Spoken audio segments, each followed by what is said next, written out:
और अगर तुम लोगों को ये वीडियो पसंद आई तो यार लाइक मार दो, और नहीं आई तब भी लाइक मार दो, क्योंकि फर्क नहीं पड़ता। सही बता रहा हूँ, फर्क नहीं पड़ता, बस लाइक मार दो। और अगर तुम लोग नए हो तो सब्सक्राइब करो, वो जो लाल वाला बटन है उस पर कुछ भी। बालासुर में शुक्रवार शाम को एक बड़ा रेल हादसा हो गया। इस हादसे में 250 से ज्यादा लोगों की मौत की पुष्टि हो चुकी है। वहीं करीब 900 लोग इस घटना में घायल हो गए।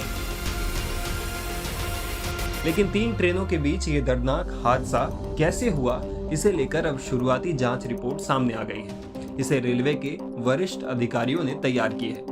इस रिपोर्ट में हादसे के पीछे सिग्नल से जुड़ी गलतियों की बात कही जा रही है। रिपोर्ट में बताया गया, सावधानी पूर्वक जांच के बाद हम इस नतीजे पर पहुंचे हैं कि अप मेन लाइन पर 12841 कोरोमंडल एक्सप्रेस के लिए पहले तो सिग्नल दे दिया गया, फिर उसे बंद कर दिया गया। लेकिन तब तक वो ट्रेन अप लूप लाइन में घुस चुकी थी। फिर वो अप लूप लाइन में पहले से खड़ी मालगाड़ी से जाकर टकरा गई और फिर डीरेल हो गई। अब इस रिपोर्ट को हम आसान भाषा में समझने की कोशिश करते हैं। ये हादसा बहनागा बाजार स्टेशन के पास हुई है। इस स्टेशन से होकर 3 ट्रेनों को गुजरना था। रिपोर्ट में बताया गया है कि बहनागा बाजार स्टेशन से 12841 कोरोमंडल एक्सप्रेस को पास होना था।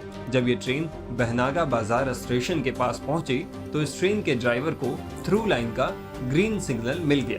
ये ट्रेन तब 138 किलोमीटर प्रति घंटे की रफ्तार से चल रही थी, लेकिन कांटा कुछ ऐसा बना हुआ था कि ट्रेन मेन लाइन पर ही जाने के बजाय लूप लाइन में चली गई और उसी लाइन पर पहले से मौजूद मालगाड़ी से इस ट्रेन की जबरदस्त टक्कर हो गई। रिपोर्ट के मुताबिक मालगाड़ी से टक्कर में कोरोमंडल एक्सप्रेस के 21 डिब्बे पटरी से उतर गए।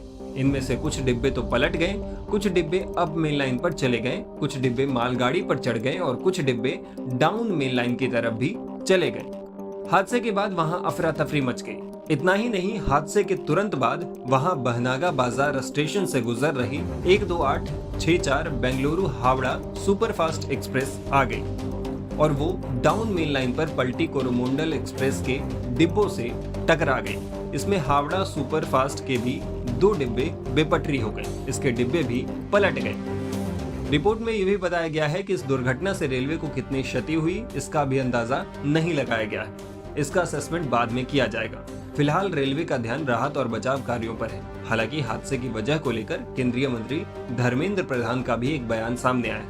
इसमें उन्होंने तकनीकी कारणों को हादसे की बता दें कि ओडिशा के बालासुर में 2 जून की शाम को हुई इस घटना के बाद शनिवार सुबह रेलवे मंत्री अश्विनी वैष्णव घटना स्थल पर पहुंचे। इसके बाद प्रधानमंत्री नरेंद्र मोदी ने भी घटना स्थल पर पहुंचकर दुर्घटना का जायजा लिया।